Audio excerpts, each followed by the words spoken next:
CM Chandrababu Naidu మనవడు IT శాఖ మంత్రి నారా లోకేష్ కుమారుడైన దేవాంశ్ జన్మదిన వేడుకలు తిరుమలలో ఘనంగా నిర్వహించారు. ఈ సందర్భంగా చంద్రబాబు కుటుంబ సమేతంగా తిరుమల శ్రీవారిని దర్శించుకొని ప్రత్యేక పూజలు నిర్వహించారు. దర్శనం అనంతరం సీఎం చంద్రబాబు తిరుమల వీధుల్లో నడుస్తూ సామాన్య భక్తులతో ముచ్చటించారు. శ్రీవారి దర్శనం త్వరగతిన పూర్తి అయ్యేలా చూసేందుకు త్వరలో ఆర్టిఫిషియల్ ఇంటెలిజెన్స్ టెక్నాలజీని ప్రవేశపెట్టబోతున్నట్లుగా భక్తులకు హామీ ఇచ్చారు.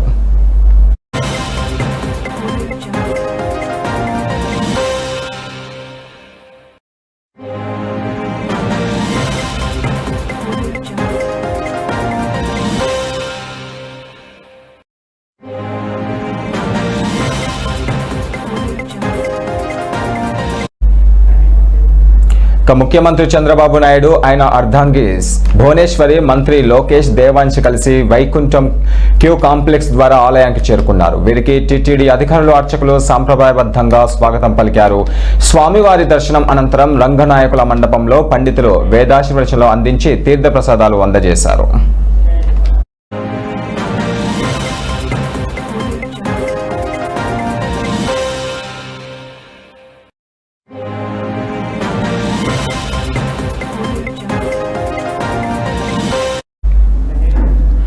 దేవాంశ్ పుట్టినరోజును పురస్కరించుకుని శ్రీ వెంకటేశ్వర స్వామి అన్నప్రసాదం ట్రస్టుకు ఒకరోజు వితరణ ఖర్చు కింద 44 లక్షల విరాళాన్ని నారా కుటుంబం అందజేసింది.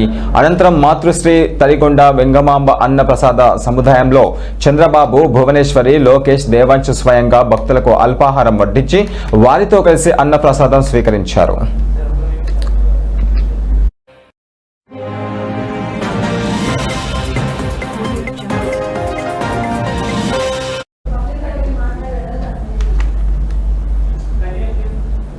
ఈ కార్యక్రమాల తర్వాత సీఎం చంద్రబాబు తన కాన్వాయ్ దిగి తిరుమల మాడవీధుల్లో కొద్దిసేపు కాలినడకన పర్యటించారు. ఈ సమయంలో భక్తులను ఆపి వారి యోగక్షేమాలను అడిగి తెలుసుకున్నారు. లడ్డూ ప్రసాదం నాణ్యత ఎలా ఉందని ప్రశ్నించగా చాలా బాగుందని భక్తులు బదులిచ్చారు.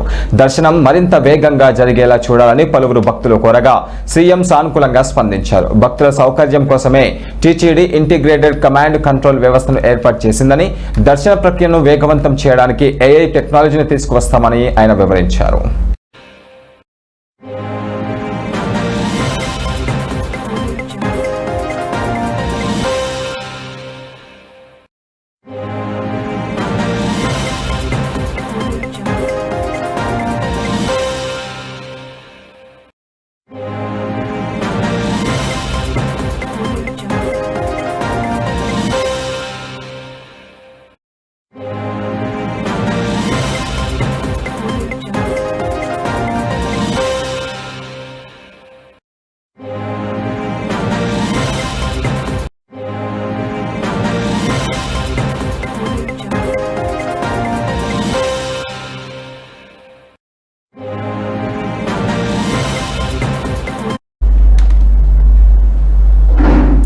సీఎం చంద్రబాబు నాయుడు మనవడు ఐటీ శాఖ మంత్రి నారా లోకేష్ కుమారుడైన దేవాంశ్ జన్మదిన శుభాకాంక్షలు తెలిపారు. ఈ నేపథ్యంలోనే చంద్రబాబు కుటుంబం సమేతంగా తిరుమల శ్రీవారిని దర్శించుకుని ప్రత్యేక పూజలు నిర్వహించారు. దర్శనం అనంతరం సీఎం చంద్రబాబు తిరుమల వీధుల్లో నడుస్తూ సామాన్య భక్తులను ముచ్చటించారు. ఇదే అంశంపై మరిన్ని వివరాలు మా ఏపీ బ్యూరో చీఫ్ మధు అందిస్తారు. మధు, చెప్పండి, చంద్రబాబు తిరుమల నేపథ్యంలో అక్కడ దర్శన ఏర్పాట్లు ఎలా జరిగాయి? మొత్తం మీద చూసుకుంటే రానున్న రోజుల్లో అయితే తిరుమలలో ఏఐని కూడా ప్రవేశపెట్టబోయి భక్తులకు దర్శనం త్వరగా జరిగేలా చూస్తామని హామీ ఇచ్చారు. దీనిపైన పూర్తి అప్డేట్స్ ఏంటి? గురు తిరుమలకు 2 రోజుల పర్యటనలో నిన్న రాత్రి కూడా తిరుమలకు చేరుకున్నారు ముఖ్యమంత్రి చంద్రబాబు నాయుడు, అలాగే మంత్రి నారా లోకేష్ కుమారుడు, అలాగే దేవాసాంధ్రుడు కుటుంబ సమేతంగా తిరుమలకు చేరుకున్నది. చంద్రబాబు కుటుంబ సమయంగా తిరుమలలో శ్రీవారిని దర్శించుకుని ప్రత్యేక పూజలు నిర్వహించారు. దర్శనం అనంతరం సీఎం చంద్రబాబు తిరుమల వీధుల్లో నడుస్తూ సామాన్య భక్తులతో ముచ్చటించారు. శ్రీవారి దర్శనం తర్వాత త్వరగా పూర్తయ్యేలా చూసేందుకు త్వరలో ఆర్టిఫిషియల్ ఇంటెలిజెన్స్ టెక్నాలజీ ప్రవేశపెట్టినట్టు కూడా భక్తులు కూడా హామీ ఇచ్చారు. ఇవాళ ఉదయం ముఖ్యమంత్రి చంద్రబాబు, ఆయన అర్ధాంగి భువనేశ్వరి, మంత్రి లోకేష్, దేవాంశ్ కలిసి వైకుంఠం క్యూ కాంప్లెక్స్ ద్వారా ఆలయానికి చేరుకున్నారు. వీరికి టీడీ అధికారులు అర్చకులు సాంప్రదాయబద్ధంగా స్వాగతం పలికారు.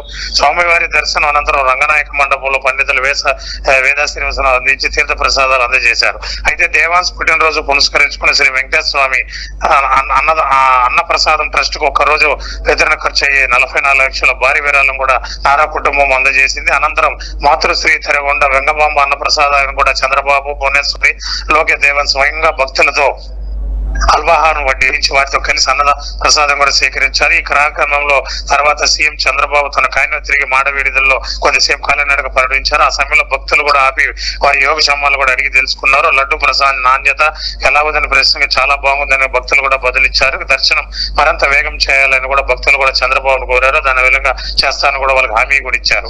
అయితే భక్తుల సౌకర్యం కోసం టీడీ ఇంటిగ్రేటెడ్ కమాండ్ కంట్రోల్ వ్యవస్థను కూడా ఏర్పాటు చేసిందని, దర్శనం ప్రక్రియను కూడా వేగవంతం చేయాలని ఏఐజీ టెక్నాలజీ కూడా తీసుకొస్తానని కూడా ఆయన వివరించారు. అయితే తిరుమలలో దర్శనం తర్వాత ఆయన పద్మావతికి చేరుకున్నారు. అధికారులు కూడా మాట్లాడారు. ఆ అధికారులతో కూడా మాట్లాడి వీళ్ళంత వరకు కూడా గూగుల్స్ ద్వారా ఆలయం చేరుకునే భక్తులు కూడా తొందరగా చేరుకోవాలని ఆర్టిఫిషియల్ ఇంటెలిజెన్స్ ద్వారా దాన్ని వేగవంతం చేసి కూడా ప్రజల ముందుకు తీసుకుని దాన్ని చేయాలని కూడా వాళ్ళతో చెప్పారు. అది టీడీ కూడా దాన్ని తొందరలోనే కూడా ప్రవేశపెడతామని కూడా టీడీ బీవీఆర్ నాయుడు కానీ అటు ఈవోలు కూడా ఆయనకి చెప్పడం జరిగింది. అలాగే కీలకమైన నాయకులు కూడా అక్కడ చేరుకున్నారు. వాళ్ళతో మాట్లాడాడు. కింద కూడా తిరుపతిలో జరిగే సమస్యలు, జిల్లాలో జరిగే నియోజకవర్గాల్లో జరిగే సమస్యలు కూడా ఆయన మాట్లాడాడు. మాట్లాడిన తర్వాత వాళ్ళకి హామీ కూడా ఇచ్చారు. ఎటువంటి లేకుండా దానికి తగినట్టు కూడా మీరు ఉండాలని, హోండా కూడా ఎమ్మెల్యేలు కూడా ఉండాలని, నియోజకవర్గంలో పరిపాలన అవన్నీ కూడా చూసుకోవాలని కూడా వాళ్ళకి చెప్పారు. అయితే ఆర్టిఫిషియల్ తొందరలోనే కూడా అమలు చేస్తామని కూడా టీడీ అధికారులు కూడా చెప్తున్నారు. గురు థ్యాంక్ యూ మధు.